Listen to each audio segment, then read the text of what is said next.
born in Central Texas. Welcome to Kiss Community Connections 103.1 Kiss FM. I'm Phyllis Jones, your host. And you know, me and the weather aren't friends again. Y'all know that, right? It's getting warm. It's getting hot. And I don't like it. I want my 45 degrees back. I want it to be like 45 all year. Then I could think. And I won't, have these issues of, oh my gosh, it's hot. Because, there's only so much you could do when it's hot. You can't take off all your clothes because, jail will be waiting for you. And there's only so many things you can do. So I'm going to be, a little crazy sometimes. But just remember, it's because of the Texas heat. First of all, I want to go back. And I want to thank everyone for coming to our first Friday last night. We had a great time. We did our little, as I call, we took our trip back to the islands.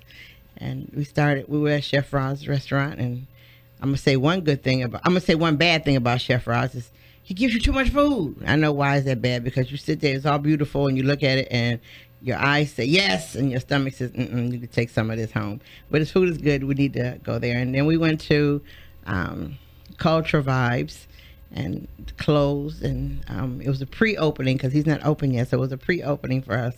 But we had a good time, and we met some new family members. Because everybody who comes is a family member. You're not, just didn't walk in and, hey, how you doing? We bring you into the family. So it was good, and I'm glad that everybody showed up. All right, on to our topic. We're going to talk about water. And, a couple of years ago, we all remember the Flint, Michigan issue. And what happened, Flint used to get their water from Detroit. And they were fine. Then all of a sudden, these people called city council people and the mayor and city manager, they got together and realized, well, we're paying Detroit too much for water, so we need to do something about it. And then they realized, well, wait a minute, we can use our own water. Nobody asked, was it purified? Was it any? Had it been treated? That didn't come into the mindset yet. It was just that we don't have to pay Detroit for their water. We can use our own. Wow, they used their own. And the water went from clear to brown, which is, would cause you to think a little bit. And then they said, we can fix that. Well, they didn't fix it. Now we know there's a Flint, Michigan crisis for water, all because you had people, quote unquote, your city managers and I'll just say your city government assumed that they knew better and they could save some money.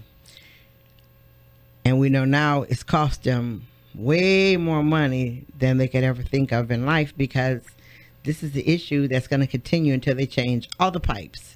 Can you imagine how much that's going to cost? But that's what they're going to have to do to fix their water issue. So the fee is going to be ridiculously high, and they're paying for their mistake. So now we're going to move on down, all the way down that little roadmap to Texas. We're going to go to Copper's Cove. Copper's Cove city government decided one day to contract out the water, the meters, the contract out actually control of the water, the meter systems and all that. And they decided to go to a company called Phantom, which is in Arizona. They contracted with them to read the meters and, the bills. The whole thing is contracted to them. Remember, they're in Arizona, we're in Copper's Cove. All right, did the citizens have a say-so in that? No. Was it, open discussion about it? No. It was just that this is what we're going to do, and they did it. Well, here they come. And you had one lady, her water bill was normally $100 a month. That was normal. So you figure in January, $100, February, $969. She went to them and they told her use 200 gallons of water. Well, no, she disagreed with that, and her meter was reread, and guess what? It said the same thing all over again. So she didn't pay it. She refused to pay it, so that became more of an issue. And then after that, you heard more and more people saying, it's still happening, this is still happening, this is still happening. So now, right now, Copper's Cove is going to hold a town hall meeting to discuss this. So this morning, last weekend, I met this lady named Joanne. And I've been seeing her around a few times, but I finally got a chance to really talk to her. She lives right here in Copper's Cove. Good morning, Joanne. How are you? Good morning, Miss Phyllis. I'm doing great. How are you? I'm doing good. Okay, so let us know more about the Phantom issue. Well, as you said, I'm a resident of Copper's Cove. I've lived here for almost 9 years. Actually, yeah, about 9 years. And I've never had an issue with my water bill until just recently. There was a point in time where the city didn't give us a bill because, you know, they were going through the transition with Fathom, and they ended up, you know, combining like a month and a half worth of bills into one. And so, you know, and that's not the problem. You know, you can understand that when they're going through a transition, you have to give them the time to get themselves together. But I got my first bill after the transition, and it was extremely high. And so I went and I called Fathom. I emailed one of the city council members, and it's kind of come to a head. I also, when I talked to Fathom, what I wanted was a breakdown of the amount of water that I used on the days that they said that, you know, was abnormally high. I wanted a breakdown by hour on those particular days, and I'm still waiting for that. I called on the 19th, but I believe it was 19th of May. So I'm still waiting, and they said something about sending me an email. I have to check my email. But the thing is, my water quadrupled within 2 months. Within 2 months, during the time that they had, you know, combined the bills and you know, had the delay. I got one bill, and my water bill, like, it was, like I said, it was extremely high. And so I made my phone calls. I went to the Fathom site. I even signed up for their online service where they allow you to see the amount of water that you're using by day. But that's recent. So I wanted to go back in time when the problem started, when I noticed my bill was high. And like I said, I need to check and make sure that they sent me the information that shows the amount of water that I use day by hour, you know, based on, you know, the amounts of water that they say that I use. Because like I said, I've lived here for 9 years. My water bill has never been more than, say, $100, and right now it's going into $186. You know what I mean? Right. And that's too high. So like I said, I saw that there was a problem. I did my research, and this is what I've come up with. And like you said, on the 5th of June, they're going to have a discussion at the Civic Center here in Copper's Cove, where they said that most of my questions, I guess we can ask questions, and they're going to be answered by the company. So right now, that's what I'm waiting for. I have my questions lined up, ready to go, so that when I talk to them, you know, I get the most out of that town hall. Because like I said, I'm not understanding what's going on. Right. You know, and that's where I'm at with it. Because, you know, I went to Fathom's website, and on their website, if you read in it, and only on the website, they make it sound really good. They tell you how they can decrease your water usage, show you how by 20%. That's what's on their site. And they have new designs. They're selected due to the significant cost savings and customer service enhancement they are able to offer.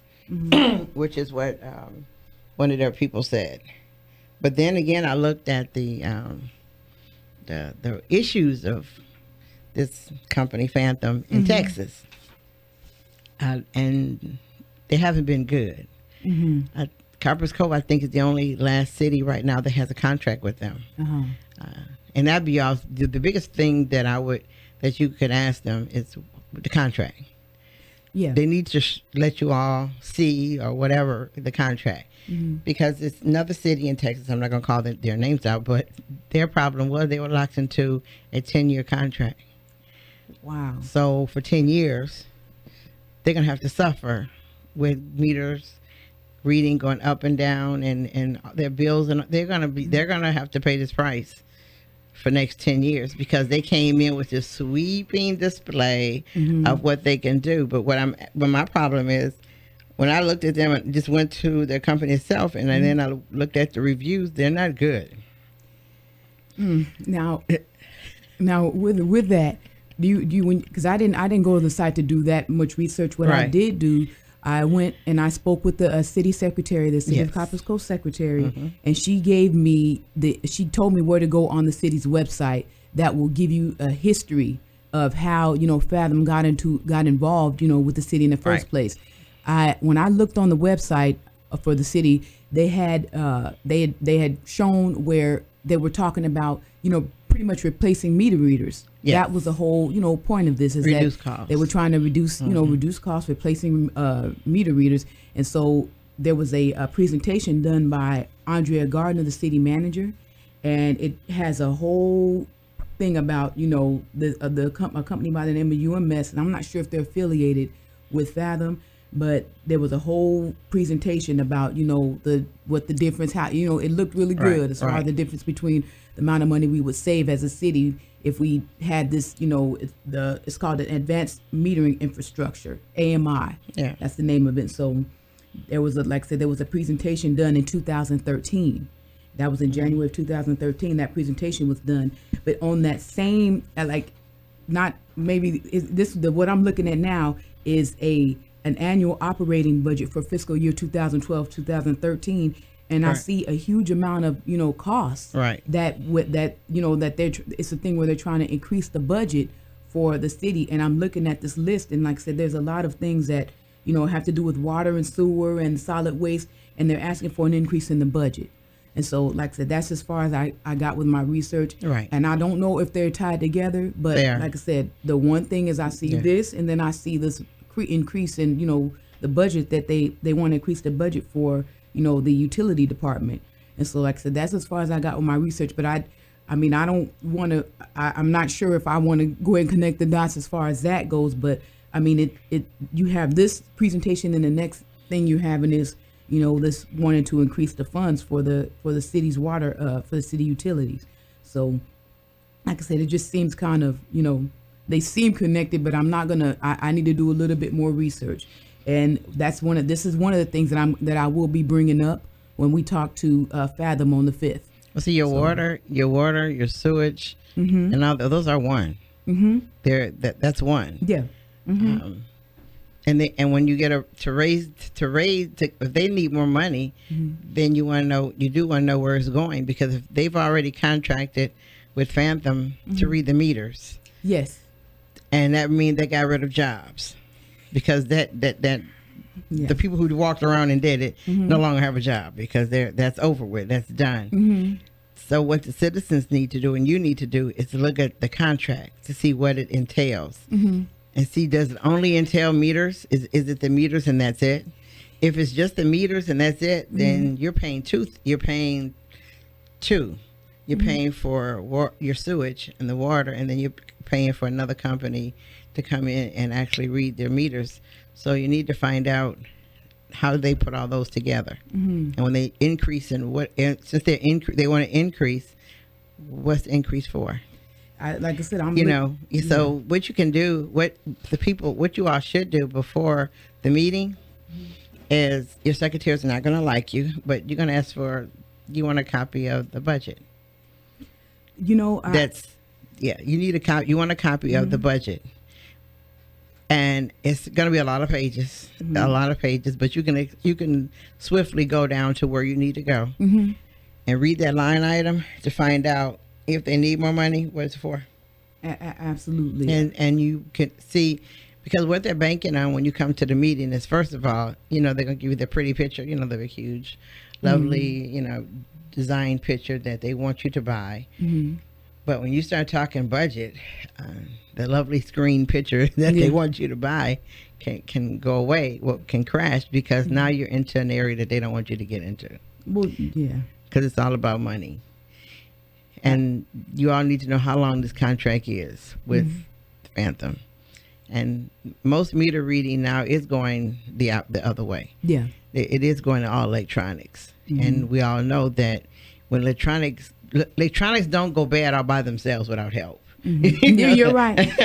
You know, if your smartphone messes up, 10 to 1, you did something to help it out. So, you know, so with the electronic meters and they're doing, it can be a nightmare. I know in Killeen, when they can't contract it out the way our meters are read, everybody's bill went ridiculous, but we didn't have to pay it.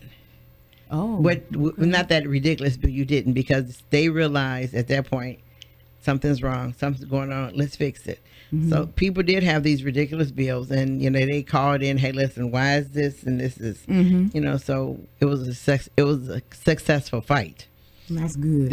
We got into, because I guess the city realized these people were not going to deal with that, and so we didn't have to.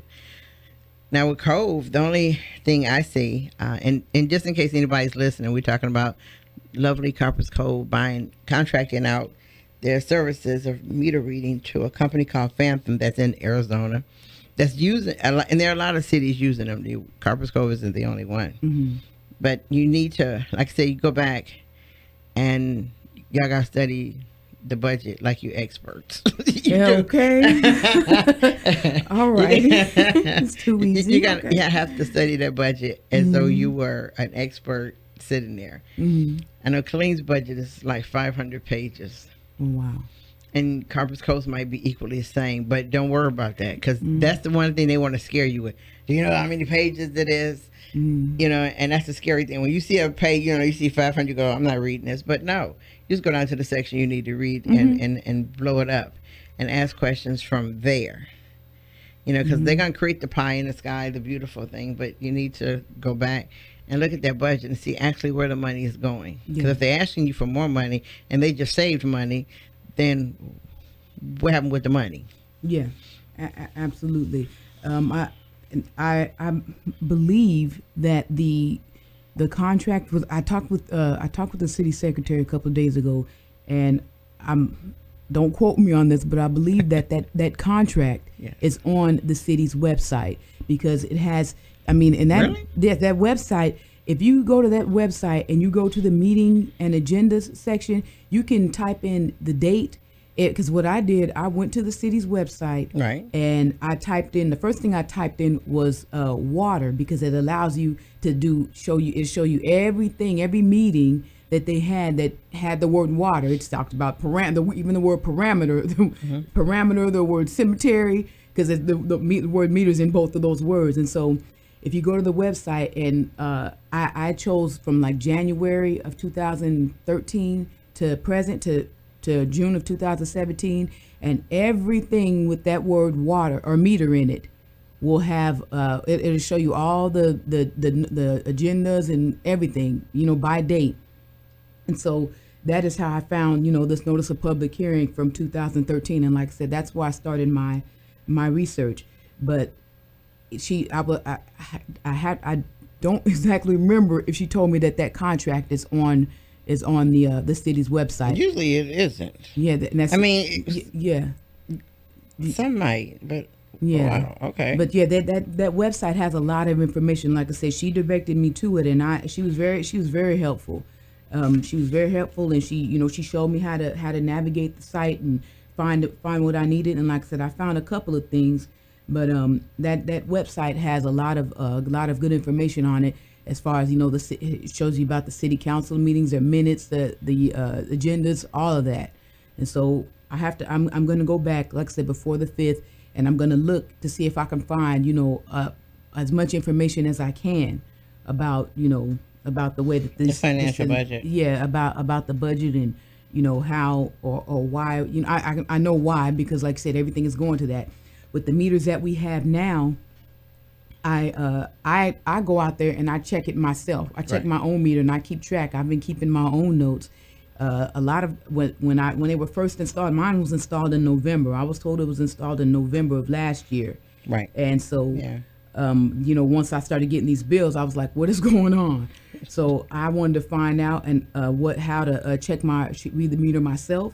And so I came to the city. To the city, and I asked, you know, about being able to check my own meter, but there's a lock on them. When they install the new ones, there's a lock on the cover. Okay. And so someone from the city has to come out and unlock the cover, and someone did that for me. And so now I check mine, because my neighbor was having the same issue. And so she asked me to go down there and, you know, find out what's going on with the meters too. She gave me her bill and everything. And when I got there, I believe it was the 24th of April. Don't quote me on the day, but when I went there was a line out the door. Wow. People who were, you know, having issues with their water bill. Right. And so, you know, I'm like, well, I know I'm not the only one. This is a problem. And so, you know, I talked to them, and they came out and they unlocked my meter. And so now I read it myself. They're solar powered. And so when you open it, you know, you can't check your meter at nighttime. Right. You have to check it during the day. And so mine is unlocked, and I check mine on a regular basis, and I've been keeping track and comparing it to the website. And so, you know, I haven't really seen too many differences right now, but I am still waiting on the initial, the bills that show, you know, the breakdown of, like I said, when I explained earlier about the past when the issue first started, the by day, by hour, because like I said, my bill skyrocketed, and I've lived here for so long, and like I said, it doesn't make sense to me that this is happening now that we're having a new system. I know those two things cannot, they have to be, you know, they're parallel. Right. You know, they have to be parallel. So, like I said, I wrote my city councilman, and you know, he responded and told me about the meeting on the 5th, and so, like I said, that is where I'm sitting at with it. Because it says on the city's website, it says effective Monday, October 17th, 2016, all new account activations, deviations, and transfers must be completed online. Okay. Yes. Yes. And they have them down as, that Phantom Water Management Incorporated will provide to them the smart grid for water delivering a service solution, including infrastructure, software, services, and utility billing and customer care operations. And it says Phantom will provide the city's customers with real-time access to their meter usage and billing information, while improving utility revenue, overall operations with data-driven insights. Yeah, they have the site. The site is up and running now, but like I said, that doesn't, you know. So it doesn't provide y'all with real-time access to your water. It does. It does now. It does now. But like I said, that just started. That just started now. You know what I mean? But like I said, my issue is with the bills. You know, before this happened, because I can go right now and look and see, you know, how much water by day, by hour, you know, now. And I just signed up maybe a couple of weeks ago, and so I've started to do that. But like I said, my issue was with the bills prior. I have several days where my water usage is skyrocketed. I mean, there's, you know, they switched from, you know, a system where it had like just one, like you say your meter, it'll say 23, and then, you know, it'll show the difference between 23 and 25, and now it's gone from like, it'll go to a thousand denomination system. You know, it's 2,300, 2,500, but in mine is from 600, it's from 6,000 and 43 days. I believe it said that I had used 8,000. Yeah, and from February, the middle of February to the beginning of April, it says that I consume 8,000 gallons of water. What'd you do? Water everybody's yard? Exactly. And maybe somebody, they mentioned on the phone that maybe somebody was using my hose while I was gone or something. Wow. I'm like, and then they went through the thing where they were saying that maybe I had a leak in the pipes and the walls or something. I'm like, if that was true, there would be a degree of consistency in my bill. And so 8,000 gallons of water in, you know, in a 2-month time frame, there's no way. There is no way. You would have to water everybody's yard. Exactly. My neighbors and, you know, everybody. So like I said, that's a lot of water for me to use. Like I said, it was extremely high. That was the first bill that I received under the new system. And so, like I said, and I wasn't the only one. I was not the only one. Like I said, the line was out the door when I talked to them initially. And I know it was on a Monday morning. I do remember that. It was on a Monday morning, and there were people out of the door. So, like I said, I know that it's a problem. I know that it's a problem. So it's just a matter, like I said, right now, my eyes are on that meeting on the 5th of June. Okay, so has anybody started a citizens petition? I have not, but I'm not gonna lie, I did think about it. But my thing is, before I do that, I want to see what's gonna happen at this meeting, because I don't want to go out and just try to, you know, I'm not the type of person just go out and try to, you know, screw people, basically, you know what I mean? Right. And so I want to find out as much information as I can and give them a chance to rectify this before, you know, I try to do something like that, because I did think about it. I'm like, because when I saw all those people that day, and then there was a city council meeting that I attended where a woman stood up, and that was like one of the few city council meetings that I did go to, and she stood up and said something about her water bill too. And she lives on the other side of behind the place where we hold the city council meetings. Right. A second, she lives in that area. I remember, because you don't have to say your name and your address. I remember her mentioning the address on that side, and she talked about how her water bill had skyrocketed and she wasn't home during that time. And so I don't know if I can't remember if it was during the time that these new bills came out, but that's kind of stuck in my head. And then that made me think, like, maybe I need to start paying attention to my water bill. And once I did, like I said, this is the problem that I saw. So I did consider, starting a petition, going around and trying to get citizens involved, and, get to let them know that they're not the only ones that are, that are having this problem. If you do a petition, the way you do it, first of all, your city secretary starts this petition for you. Okay. You go to her. She gives you all the paperwork that you need to do the petition. But she also lets you know you don't have to get, like, getting everybody to sign a petition is not what you need. Okay. What you have to do is you have to get a certain percentage of people who voted, and that percentage is what you need. Okay. You said, you need a percentage of those who voted to sign the petition. And when you sign a petition, you have to make sure that everybody who signs it is a registered voter. Because what they do when they look at your petition, when the secretary gets it back, that's the first thing they look for. The reason why they look for registered voters is because at that point you can talk, but they also realize at that time when it's coming for elections, you ever voice your opinion. I understand. It makes sense. It's not right, but it makes sense. Yeah, they look at the fact that are these registered voters or whatever. But if you do a citizen's petition, your secretary is the one. City secretary, she gives you the paperwork. She gives you all the rules. She tells you, and also the main thing is she lets you know how many people you need to sign that petition to make it standing.